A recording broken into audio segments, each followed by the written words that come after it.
and you're just going over, like, what did I just experience? There was this, and then I had the stoplight on the way here. I can't believe it. I was so crowded on the, as I was driving here and this morning when I got up, my leg really hurt me. Well, it's all, so you're basically letting your mind spin. Hi, welcome to the Judy Terrell Show, where I explore topics intended to optimize every body, 50, 60, 70, and above. Hi, everybody, and welcome to the Judy Terrell Show. I'm Judy Terrell, and if you are tuning into this episode, then you are in episode number 5 in my 6-part series on how to manage stress, anxiety, and impatience when you are over 50 years old. I am presenting tools in this series that are applicable and you can use at any moment, at any time in your day or night, 24/7.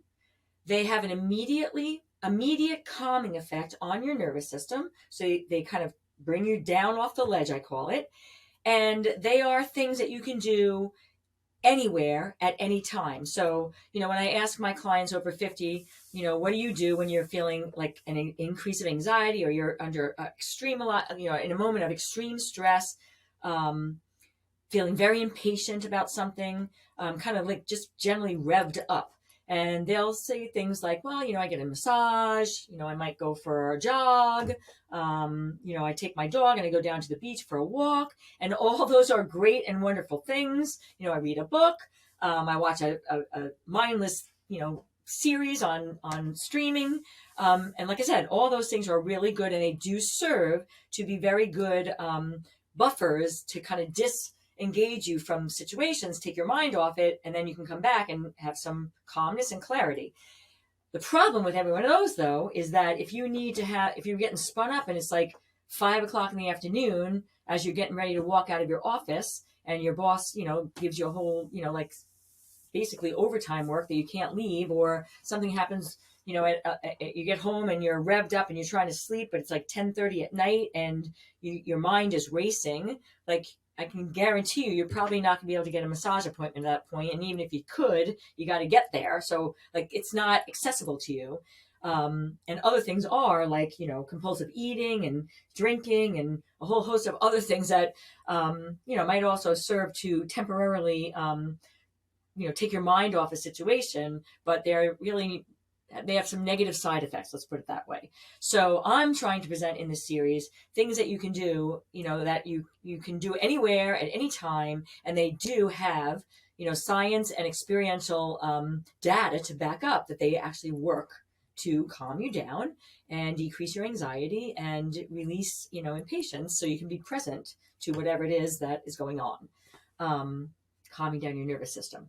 And now everything that I'm presenting in this series, including this one, the tool that I'm going to teach in this episode, can be used by anybody of any age. But the reason why I'm saying that this is for 50 plus is because the metaphors that I'm using, the examples of the stressors and the things that are causing things that, get us stressed out, are specific to 50 plus.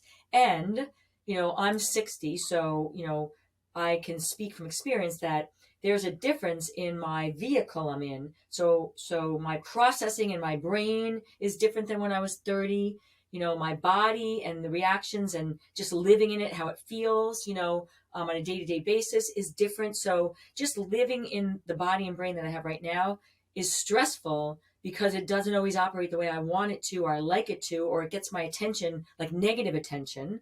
And then that's got my, it's kind of siphoning off energy to manage my knees when I have to stand up after I've been sitting for a long period of time. And then I still have a stress situation that I have to adhere to on the outside when I just got, stressed out because, my knees hurt when I stood up. I didn't have that happen when I was in my 20s. So, that's why I'm addressing the 50 plus market, because we have like almost like a double layer of stresses.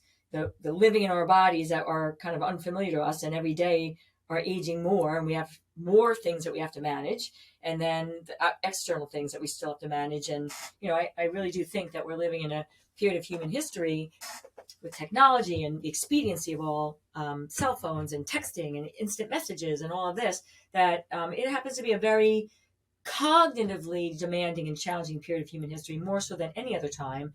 And so our brains, as we get aging, they need a little more time to process. And so again, 50, 60, 70-year-olds, 80s, 90s, and older, there's a different operating system because of our brain ages than when we were younger. So that's why it's the 50 plus series.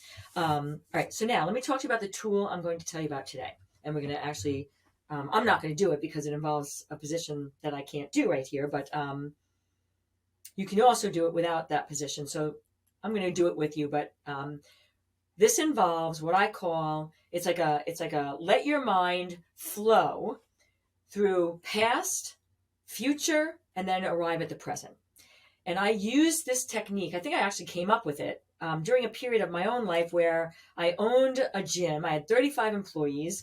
It was open from 5 in the morning until 12 midnight. I was a sole proprietor and owner. And I was in a master's degree in psychology, and I was doing clinical experiences in a community counseling center for 8 hours a day. And then I had to come back to the gym that I had already, been there before I went to the internship. And I just had a lot on my plate, my point being. And I would be coming from the counseling center and then having to walk into my business, and I'd be, I kind of almost attacked my employees. Judy, while you were gone, like this treadmill broke and this person was complaining about XYZ, and, such and such can't show up for their class. That's in an hour. And, I would be like, oh my God, and I was extremely stressed and there was a lot of anxiety, and I was tired and I didn't get enough sleep. And, you get the picture. Like, so when you got a heavy load on your, your docket, and you're over 50, and we need some methods to be able to help manage that, because that's not going to slow down. It's not calming down. So when I did this exercise, I would do it in my car. I'd pull over before I got to my gym on my way back from my clinicals, and I'd put the seat back.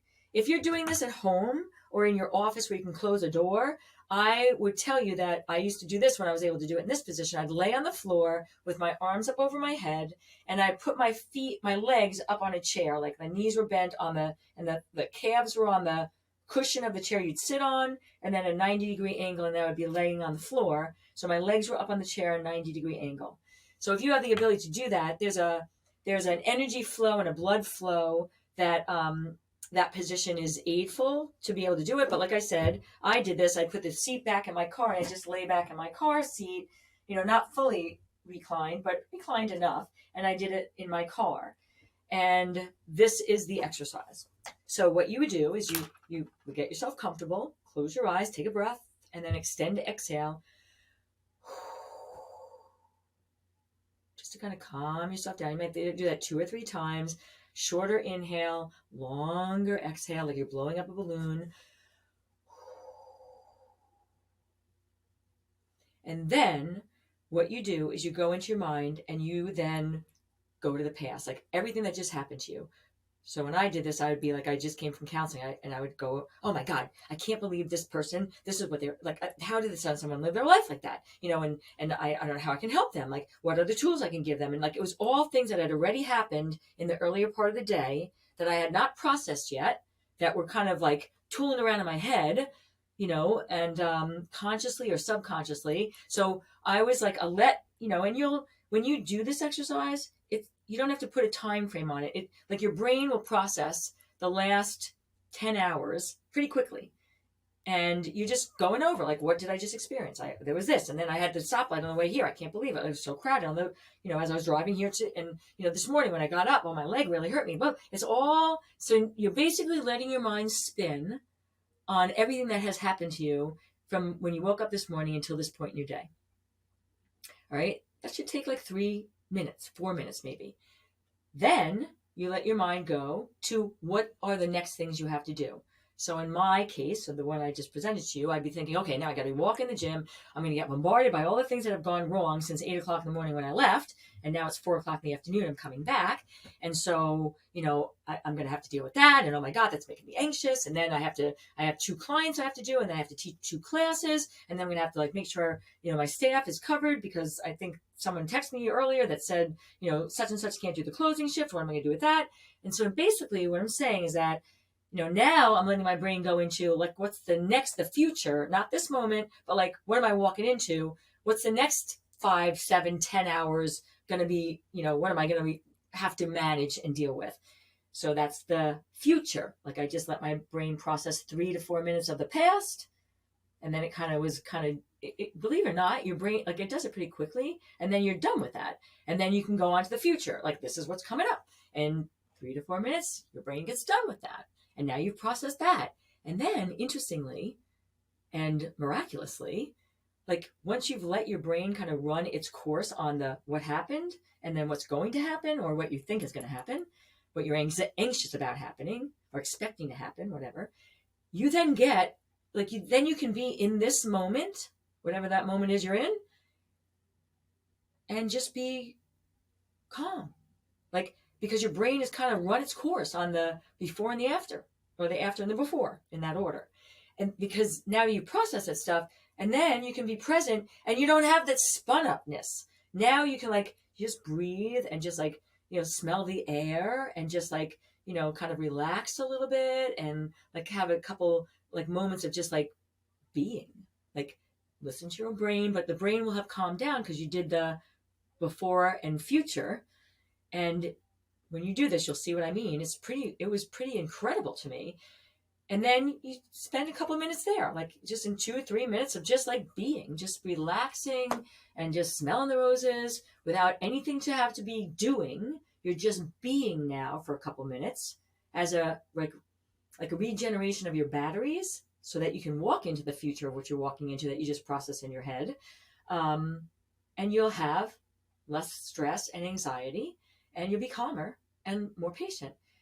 It's pretty miraculous. It really is. Now, when you're doing this and you're laying on the floor with your legs up on the chair and you're doing the past and then the future, when you get to the present, take your arms and then bring them to your side. I just think this has to do with a blood flow thing where you're it's releasing the past and the future, and then you bring yourself down into the present, into your belly, into your body, and you're re-embodying yourself in a calm energy. Again, these are all little pieces that I found to be helpful for me. They're not scientifically studied. So, if you go to Google that, you're probably not going to find anything on that. I'm just telling you what seemed to work for me, and it worked very, very well. I still do this on a regular basis. And so I call this exercise the past, future, present calming exercise. It can be done anywhere, because although I said laying on the ground with your arms up and your feet up on the chair, or laying in your car and putting the decline back on the chair, you don't have to have any of that. You can do this sitting in your chair, as you're sitting at your office. There's no particular position, because this exercise really has to do with the past, future, and then coming to present. So the position of your body is kind of secondary to that. All right. So again, I'm just going to tell you that in my life, this one has been it was a savior. When I didn't have the time to do that, when I was transitioning back to my original story, and the traffic was really bad, let's just say, and I couldn't get back with enough, I couldn't leave 7 minutes to do that exercise. And I'd get out of the car and I'd walk in. I was a completely different person. I had very low tolerance. An employee, they'd come at me. They had to tell me what was going on from the earlier part of the day, but I'd have, I was short tempered, and I was I was up to here, with I didn't have any rejuvenation in me from the earlier part of the day, and I didn't get back to be centered. And I'll be the first to admit, I was probably not the best human being. I wasn't my best self when I didn't have the time to do that little exercise.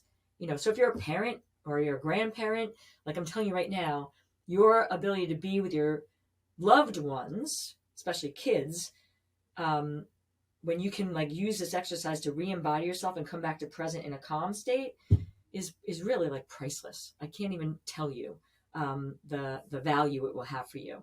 And it calms down your nervous system. So it does work.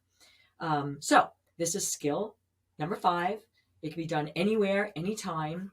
And, the reason why I'm doing this video series and the other video series that I have out for consumption is because I'm 60 years old. And when I turned 50, I made it a goal of mine that the second 50 years of my life, I wanted to be even better than the first 50. I'm hoping that everyone who's watching this, and my video series in general has the same goal, and I'm hoping to provide you with things to help you on that path. And with that said, I also have a tremendous website, so judyterrell.com. Please go to it, and there's a lot of other things available on there that you can peruse through. There's some things that there's video things that you can, like do right there for free. That would be an asset to you, and then things that you can purchase or, be directed towards. So definitely check that out. I appreciate your watching, and there's one more tool left in this series, so stay tuned for number 6. Be well, everybody, until I see you again. Thanks for listening, everybody. And if you'd like to have access to some of my additional resources, I can be found at Facebook, Instagram, YouTube, and on my website, www.judyterrell.com.